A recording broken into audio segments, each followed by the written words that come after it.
You're listening to Convenience Matters, brought to you by NACS.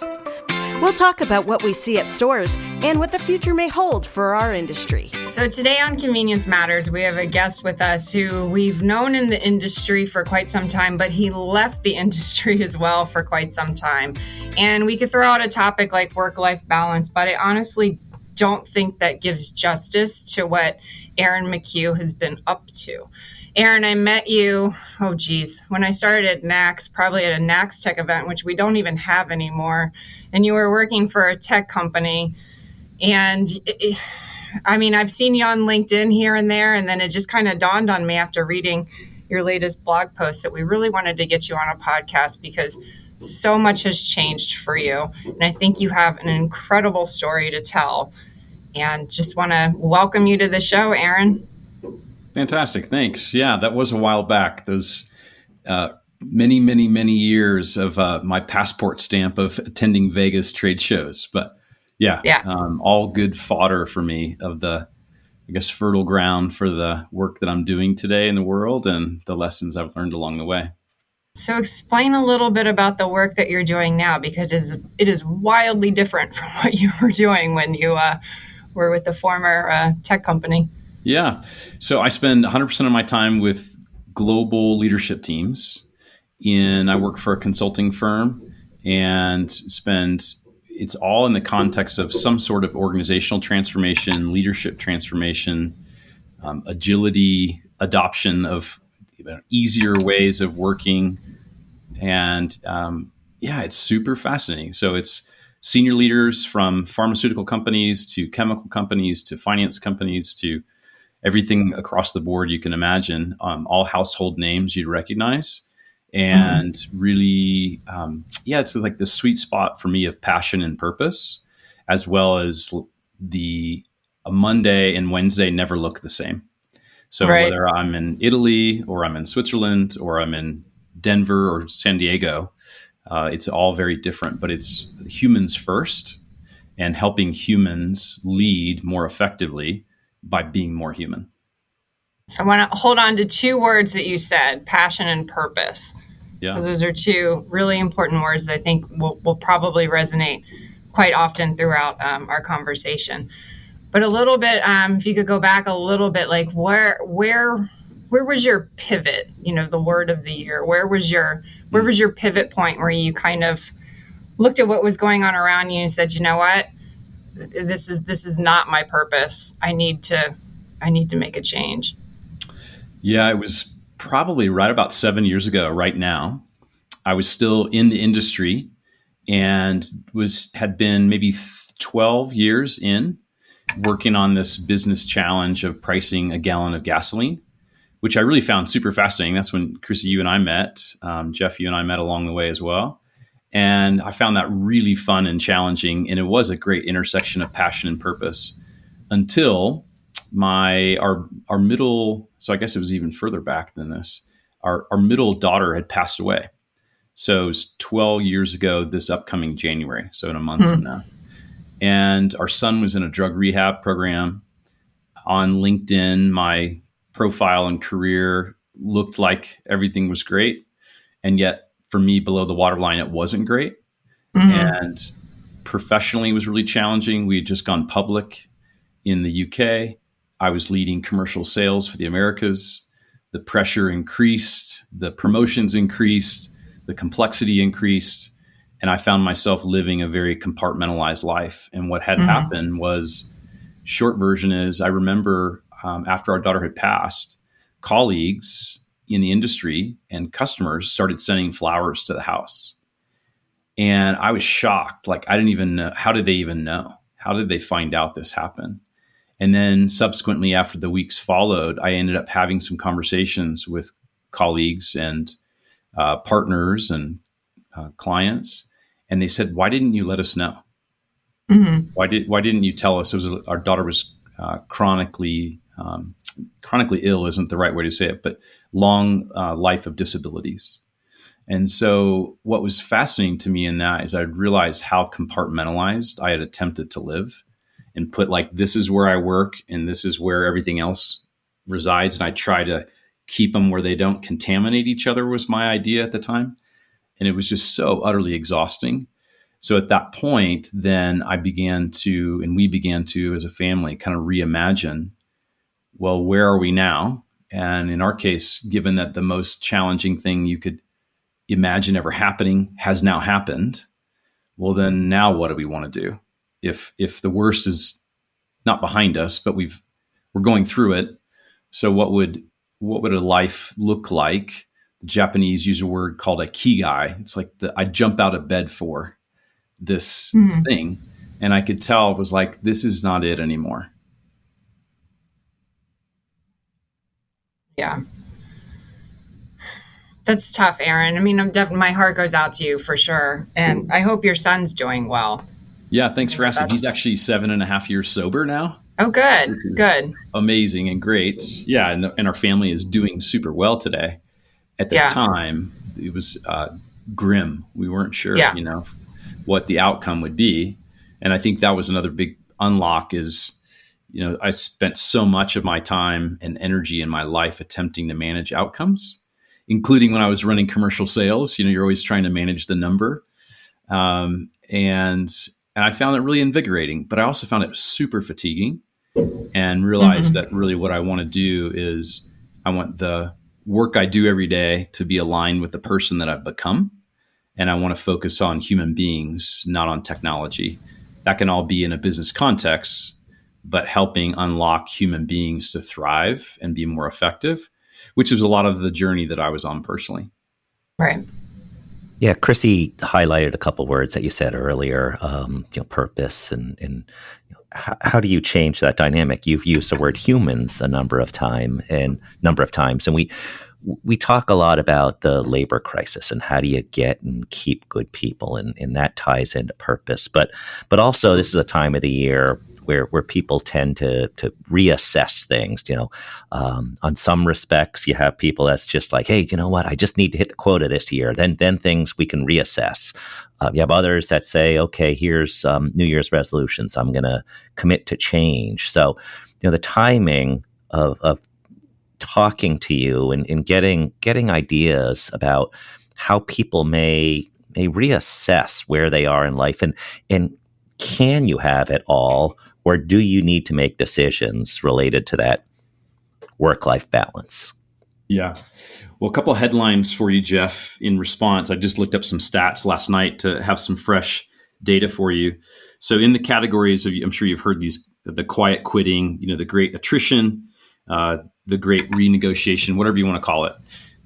From April 21 to date and counting, 19 million U.S. workers have quit their jobs. 40 to 70% of employees have experienced burnout at their current jobs. And 60% of employees reported negative impact regarding work-related stress, lack of interest, motivation, energy, lack of effort at work, cognitive weariness, emotional exhaustion, and physical fatigue. So as you well know, the current state of the union for U.S. workforce is really, really tough. And this burnout and lack of disengagement, as well as really renegotiating and reevaluating priorities, onset by, I think the pandemic was simply it was like the last straw. And maybe in some ways, for some people, it was like a new beginning. They hadn't realized how they were attempting to live. Like 3-hour commutes no longer became attractive to people. It's like, why in the world would I do this when I could be home having dinner with my family? And so I think in that great disruption, it's really provided an opportunity for people to recalibrate around a more values-based way of living and a more values-based way of prioritizing. Do I want to be at my kids' soccer team practice? Do I want to help with homework at night? Do I want to, parent more versus tag team, but like we're actually doing this together? So whatever that might look like, or where do I want to live? What's the kind of work I want to do? All of these questions around passion and purpose now become fair game when people have an opportunity to do a reevaluation. And I think that what's powerful about that for each one of us is it's an unlock around our own agency of choice. And I think for a long time for most of us in career, I remember growing up and hearing, especially from grandparents from the Great Depression era, they would say, get a good job, keep it, and hold on to it for dear life, basically. Because that was the Hmm. mental model. That was the environment they came from. It was a Whereas company today, town, essentially, where it was a company town, essentially. You would get a job near where you grew up. You didn't really move across the country because how are you going to find a job? I mean, Exactly. there was no internet. There was no things like that. So it was a different model. And now that we have this different way of looking at life where you can see what potential opportunities are without leaving your house. And because of that, then that means that we as individuals have way more power and way more agency and opportunity than we've ever had before. So I think that the sweet spot, back to your question, is that when each of us now are starting to look at, well, what are my values that I hold as important to me? And your question of can we have it all? I think that that's less of a helpful question. And what can be more empowering is what are the 2 or 3 things for me that are really vital to have? And maybe that is like starting with very pragmatically, here's how much time I'm willing to spend in the car on a commute. Or here's the kind of work in the world I want to do. I want to be part of something that I believe in. A lot of the client work I do today, I've worked with some companies that are contributing to adding more plastic to the ocean.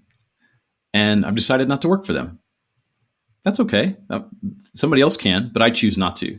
Because for me, it's like I want to be part of, I only have one, I have so many days, so many calories to expend in energy. And I want to spend those towards investing in things I believe in that will make an impact for good.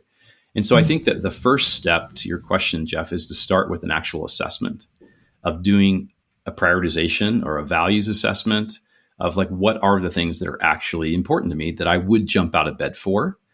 And I would recommend a degree of maturity to that.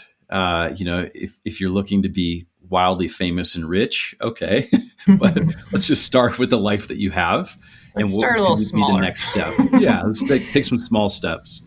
And then the other thing I would just land in is I think that what's really been missing is that many, many, many people are so used to being led and they're not used to leading themselves. Mm-hmm. So a lot of the work that I have the opportunity to do today is about amplifying the accountability, responsibility, and leadership of oneself so that you can build in more sustainable rhythms into your daily life. Because a lot of what's happening today is what a friend of mine calls deferred renewal. And it's like part of the burnout is because people are not actually built into their daily life times to step away. A 5-minute walk with a dog. You can't just wait for the 2-week vacation anymore to replenish. It's not enough. And we end up working on our vacations often anyway. Or America is famous for not actually taking even all of your time off. So there's so many things about the old model that are no longer working that we have to take back more, again, agency in how we choose to structure and architect our lives in ways that are more sustainable for ways that be rewarding that we would jump out of bed for. Do you find that, when people are struggling, that it triggers that fight or flight response? And then, flight probably isn't always the option, especially if, you have a family and a home and whatnot. But, what's the best course of action for the fight when you just, you're waking up in the morning and you're just like, I can't do this anymore. Yeah, and I think you're highlighting something, Chrissy, really real, that a lot of people do live in survival. Mm-hmm. And it's as we look at like adults, how adults, stages of growth, how adults evolve and how adults grow. There's a leadership circle group, has about a 500,000 person database that they've done individual profiles of senior leaders with. And one of the things they find is about 80% of us in corporate America live within a reactive place, which is that fight, flight, or freeze. Only 20% of our time is actually spent in a more creative, innovative place.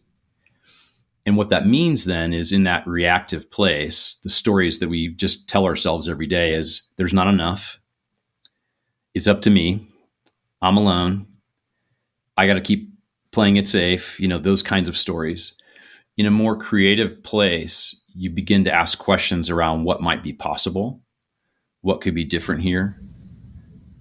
So I hear a lot from what I would call more of a manager mindset around, well, I can't because I'm back to back all day. And it's like, well, it's interesting. Like, how do you end up back to back all day without your own agency of choice in there? Like, where it's a very victim mentality, but it's reinforced because it's very contagious in the environments we work in. And so reactivity is way more contagious and it's triggering to each other. And so part of the work I get a chance to do every day is help people build awareness practices around where they bring those mindsets that are defeating and deflating versus what are some more conscious awareness practices they could build in. And we honestly do it with as small as like 1 minute pauses. Like it can be super simple. They're like program interrupts to, our program of fear to move into more of a program that's based in creativity and love and curiosity. Right. Well, you have two emotions, right? You have love and you have fear, and everything else you feel is based off of those two emotions, which you just nailed. Yeah, Aaron, I feel you're like talking right at me when you're talking about people. I was actually thinking of you, Jeff, a little bit. The back-to-backs. I can't get that done today. I have back-to-back. I did nothing but meetings all day. At the next... And then he runs down the hallway like he's on fire. Not on fire, smoldering. But at the next leadership forum last year, one of the CEOs talked about he wrote this down or said this, and I wrote it down. I thought it was so important to write down, and then I ignore it almost every day, but I need to pay attention to it. And the quote is, "The most important decision you make every day is how you spend your time." And I think that's really the conversation we've had today. It's like, do you want to spend time going to your kid's soccer practice? Now, for those who are parents when they're 6 years old, no, you don't want to go to that soccer practice because it's a bunch of kids just all clotting around a ball. When they're 16, there's some skills. But anyway, that's beside the point. But how you can define how you spend your time. And that can be an amazingly freeing exercise. So I know in a podcast that's a limited time, there's only so much you can go through, and it's much different when you have your one-on-one discussions with folks. But how might somebody think differently starting today, and how might a business start thinking differently starting today to address this different reality that we're all facing? Yeah, great question, Jeff. I'll bring in maybe 3 headlines. So there's a Harvard Business Review article. It's actually written in 2007. It's called "Manage Your Energy, Not Your Time." So I'll, alongside that quote that you just shared, what we're finding more and more in research is this management of time is a very defeating challenge. However, when we begin to look at energy management, and they put that in 4 different categories like mind, body, mental, spiritual, or purpose, and then begin to look at what are the renewal practices that we can build in. So that is very helpful because oftentimes time is a challenge for a lot of people. If you're an executive, you have a full family, you've got the soccer practices, you've got the dinners you have to cook, you have a long commute, like there are some real constraints there. However, energy management can be done in as little as a few minutes. So the work of Stephen Kotler, he wrote, he's a flow researcher. He wrote a book called The Art of Impossible. He does a lot of work around this. How can you build in practices of renewal to optimize for peak performance? So that's one. And I would start with paying more attention to what are the things that drain me and what are the things that give me energy. And like a corporate athlete, Johnson & Johnson has a Human Performance Institute. They pay a lot of attention with CEOs, executives, Navy SEALs, hostage negotiators. What are the things that give you energy and what are the things that drain you? Mm-hmm. And if your expenditure of drain is higher than your energy renewal, then that's the fertile ground for eventually for burnout, disengagement, cognitive overload, a lack of peak performance. So I think that's a starting place. And then the other place I'll just bring in is James Meekner is, I'll read a quote to you. And he says that the master in the art of living makes little distinction between his work and his play, his labor and his leisure, his mind and his body, his information and his recreation, his love and his religion. He hardly knows which is which. He simply pursues his vision of excellence in whatever he does, leaving others to decide whether he is working or playing. To him, he's always doing both. And for me, the invitation of that is to move beyond these containers of work, life, family, and say, what if it's just all one integrated, beautiful mess? And how do we begin to live more wholeheartedly in the life that we have, the career that we have, the friendships that we have? And we're famous for here in the US for this complex thing we call work-life balance. I just spent 2 weeks in Italy and Spain. They don't know what we're talking about. Mm-hmm. It's just soaked into their culture. So I think there's a lot we can learn as a newer nation in the world for some of the unhealth we're creating by the choices that we're making. And part of that is back to bringing your whole self into whatever conversation that you're having, whatever circumstance you find yourself in, and begin to practice more energy management than just time management. It's good advice. Yeah, I think also the way Chris started this talking about, we met at McHugh years ago. It's the power of connections and the power of getting out there and talking to people, whether it's going to an NACS event, whether it's being involved in the community, whether it's being involved with who your kids are working with, whether it's coaches or friends, parents. It's that human connection, and you never know where it will take you. And this has just been a illuminating conversation that we had no idea would come out of a NACS Tech meeting years and years ago. Right? Oh, yeah, 17, 18 years ago, something, yeah. Everything happens for a reason. Very fun. So, Aaron, thank you. Thank you for joining us today. And we definitely want to have you on again to have another conversation like this, because I think it's just so important these days, and to talk about, the things that everybody's really thinking about and probably struggling with on some level. So thank you again. Yeah, fantastic. Yeah, what a treat. Yeah, enjoy the rest of your day. Jeff, I hope you find that fire extinguisher for your smoldering hurry. Yes, thank you. Find a 1 minute pause maybe to start. And before we take that 1 minute pause, Aaron, how can people find you? You're also a podcaster. Yeah. Podcast, author, consultant, father, friend, adventure, all those things. Yeah, all those things at aaronmchugh.com. And so you can look me up on any of the social media channels. You'll find me there as well. So I do enjoy living out loud. Excellent. Thanks, everyone, for listening to Convenience Matters. Convenience Matters is brought to you by NACS and produced in partnership with Human Factor. For more information, visit convenience.org.